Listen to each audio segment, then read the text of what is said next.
there's a city council member in St. Paul, Minnesota by the name of Ed Hansen, and he decided that he wanted to hang the Confederate flag in front of his house and write redneck on it, right? Now, he's very proud of the Confederate flag. In fact, he's quoted as saying that it represents sovereignty, individual rights, and individual liberty. It's my free speech, and that's my choice. Now, the mayor of the city does not like this because his house is on a busy street and lots of people can see it. So he has asked the city council member to take it down. But as you can see, Ed Hansen refuses to do so. Now, my takeaway from this story is Ed Hansen, I don't buy at all that he's hanging it for sovereignty. I always feel like it's kind of a joke when they say that, right?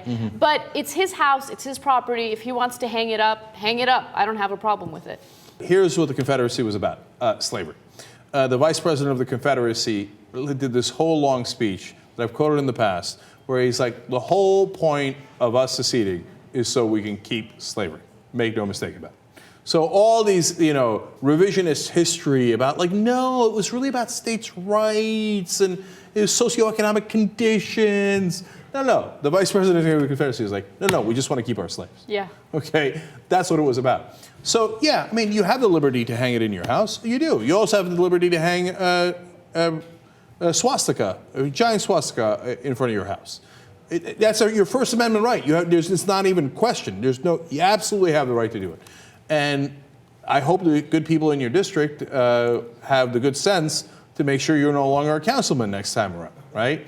Now, I'm not saying that the Confederate flag is the equivalent of the swastika. I'm just using it as an analogy of what you have the right, the liberty to hang, right? Right. And the Confederate flag, to a lot of people in this country, is deeply offensive. And it's not because they're sensitive about it. It's because that flag stood for enslaving those human beings and treating them as less than human beings.